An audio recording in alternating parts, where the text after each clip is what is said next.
And we're live. Thank you, Autumn. All right, welcome committee. It is 2:15 on Tuesday, January 28th. We just wrapped the floor joint assembly with the governor's budget address.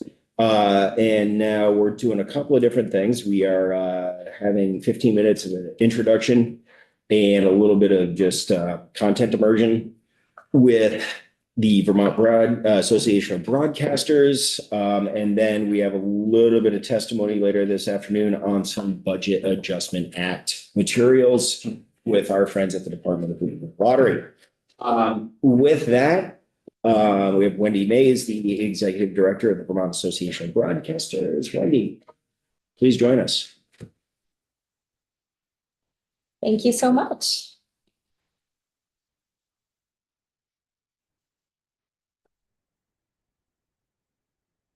Well, my name is Wendy Mays, and I am the Executive Director of the Vermont Association of Broadcasters. And I very much appreciate you giving me 15 minutes to just tell you about the Vermont radio and television stations that are operating throughout the state. There are over 100 of them. The Vermont Association of Broadcasters was established in 1955. So we are celebrating our 70th anniversary this year. We're the nonprofit trade association that represents and unites and celebrates all of the over-the-air television and radio broadcasters that are operating in the state. Just so in the handout that I gave you, because I'm unable to share my screen, but this presentation is in the documents section on your website. I just wanted to tell you a really quick little bit about what the VAB does for our members. We are very interested in workforce recruitment, as I'm sure most industries are here in the state of Vermont. But in order to get young adults excited about radio and television broadcasting, we have been offering paid internships. So we'll give a station $1,800 and they can then hire a student intern. And it doesn't have to be college, it could be high school as well. Anything to anyone who has passion and potential and wants to learn more about it. So we also have 5 college scholarships that we award annually to about 23 different students going to school here in Vermont. And the VAB sits on 2 of the CTE program advisory committees in St. Albans and in Springfield for the media programs there. Of course, we publicize job openings and all of that good stuff too, but we also want to make sure that those that are already in broadcasting are getting the professional growth opportunities that they deserve. And so we offer lots of webinars. We have a sales certification training that we offer. And we are very interested in trying to get more young adults into the field of broadcast engineering. So we've been offering training subsidies for them to encourage that educational path. One of the goals of the VAB is to unite and celebrate and recognize all of the different radio and television stations who all operate independently of one another. So how we do that is with our Hall of Fame. We have over 80 broadcasters in the Hall of Fame. And we also offer annual awards like Broadcaster of the Year. We have a Community Service Award that we offer, as well as a couple of Rising Star Awards that we give, again, to get young adults excited about our industry. We also have a couple of annual events where we actually give those awards away. The Hall of Fame Awards Gala that we do in November, as well as VAB Summer School, which is an event that we reimagined after we'd been doing convention for, 65 years. We reinvented and reimagined it into VAB Summer School, and it's been a big hit. So, so those are just some of the things that the VAB does for our members. But what I'm really here to talk to you about is our members themselves. So page 2 of the handout that I gave you is just sort of a visual of how many radio and television stations are in fact operating around the state. Like I said, there are over 100 stations. 100 of them are members of the VAB. 9 television stations, and that's all of the local network affiliates, as well as Vermont Public's PBS signals. We have 91 radio stations, 57 commercial, 15 public, those all part of the Vermont Public Network, 6 community radio stations, 4 college, and 9 religious. So that just gives you sort of a representation of the different formatting that's available here in the state. And now I just want to get to what it is that these stations give and provide to the state of Vermont and all of Vermonters. So the first thing is content, right? Content is king.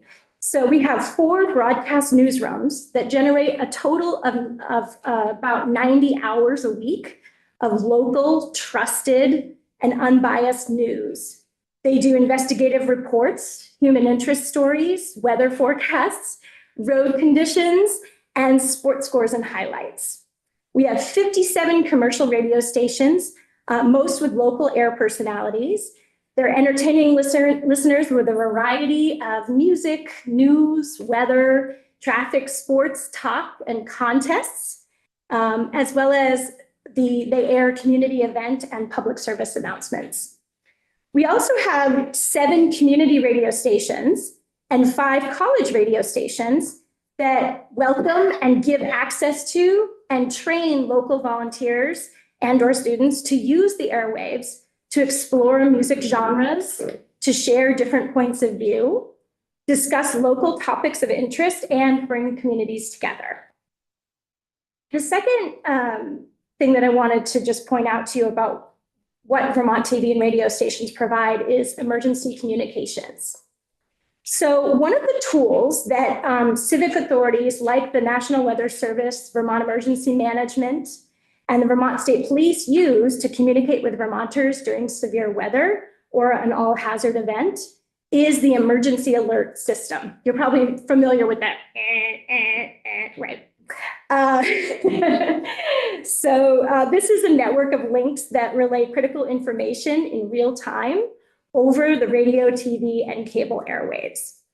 This also includes amber and blue alerts. Those are issued by the Vermont State Police. Amber alerts for missing children, blue alerts for when a law enforcement officer is in danger. And there actually was one issued a few months ago here in Vermont. In addition to the EAS messages that are being broadcast while severe weather or all-hazard events are happening, TV news departments and radio personalities also provide guidance after immediate danger has passed and the damage is left. So this includes, closed roads and bridges, boil water orders, places to go, and very important, and I probably should have put my reading glasses on to begin with, places to get food, water, shelter, and other help. And this is both in the short term and in the long term. So the TV radio stations are relaying information about cleanup, volunteering, and applying for aid. So all of that important, that critical information as an event is happening, right after the event is over and the path of destruction is there, and then both in the short and the long term. Radio and television is there for Vermonters. And the reason that we continually invest money and resources into all of the EAS operations that we do is because broadcast is the most reliable way for Vermonters to receive alerts, especially in areas that are underserved by cell service and/or broadband. And when the power is out, Vermonters can still get emergency alerts on their car radios or on one of these handy dandy little battery crank radios. I have one and will always have one. The third point that I wanted to talk about with Vermont's broadcasters is the support that they give to nonprofit organizations. So broadcasters are dedicated to the communities that they serve, and that includes raising awareness for nonprofits, encouraging Vermonters to attend charity events, and collecting donations of all kinds. So every year, hundreds of thousands of dollars in cash donations, food, toys, winter coats, baby supplies, blood, you name it, we collect it. All of this and more are collected at drives that are all organized by Vermont radio and television stations. And dozens of local charities and local nonprofit chapters attribute a sizable portion of what they raise to radio and television partner support. So I just gave one example in here. WKOL, it's Cool 105, they do It's Cool to Send a Kid to Camp Tecumseh. They've been doing it for over 20 years, doing it in December. And this benefit has raised now enough money annually to send every single child who has or has had cancer to this camp. Unbelievable, the amount of support that our stations give to the community. That's just one example of, I could give you dozens. And TV and radio stations are always inviting nonprofits onto their programs for interviews regularly. They also air hundreds of public service announcements annually. So those are just some things that I really wanted you to know about our stations. But there's also this fourth category that I call the intangibles. And this is a little bit harder to put your hands on, but I think it's important enough that I wanted to just bring it up really fast. And that is things like the pride of seeing or hearing someone you know or love featured in a news story. Or, and this was really important, and this became really, we became really aware of this during the pandemic, and that is the company, radio or television, their company, when you're feeling lonely or secluded and you need a friendly voice. It's also a place to have important conversations on topics that you care about. And when you are part of a radio station community, you feel a sense of belonging to the community that you're in. And finally, I'm going to just bring this up, anonymity, which cannot be the importance of that can't be underscored enough. No Vermonter will ever have to pay or give their personal information or subscribe to listen to or watch Vermont's free broadcast radio and TV stations. So I again, really appreciate you giving me your time today to let me just tell you a bit about my members. And I hope that as your committee moves forward, if there are ever any questions that you have about anything, please, I hope that you'll think of the Vermont Association of Broadcasters as a resource, and always happy to answer any questions you may have, no matter what you're working on. Thank you. Thank you. Thank you. No, thank you very much. So we're gonna have conversations around sort of like the emergency information responsibilities of broadcasters, networks, how that relays into a new like digital landscape, things of that nature as we're working on our emergency response bills. I guess first and foremost, my question, it's a big picture question. Are you aware of any bills coming in or that are in this room or others that, I don't know, make you excited or give you caution? Not yet. Good. It's a good step for week 4. Yep. And that's the thing is like, we know that there's a lot of, people don't necessarily think of like government operations having this close of an overlay with the organization represents.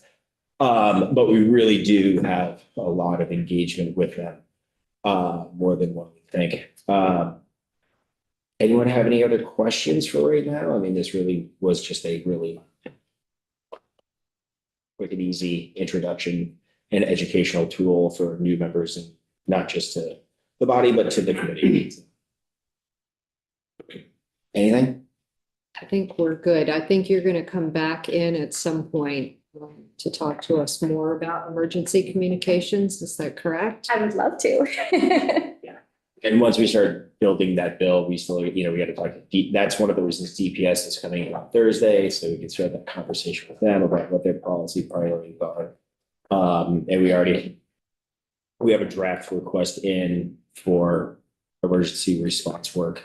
We just really haven't started building it yet. So this is just part of that introductory process. Thank you. Representative Hooper of Burlington, hold on, you're not off the line. Yes, yeah. I have something in the hopper on community radio that talked to General Knight about in terms of his interlink with getting public information out to that's there. And it should come out of Ledge Council soon. Okay, great. Well, there we A go. little bit of a money thing, so probably won't end up here. Well, thank you so much for the time, and we'll certainly be chatting more as the since. Did you send a message to Commissioner Knight? Cool. I will send her a text. We're a little bit ahead of schedule. Let's take us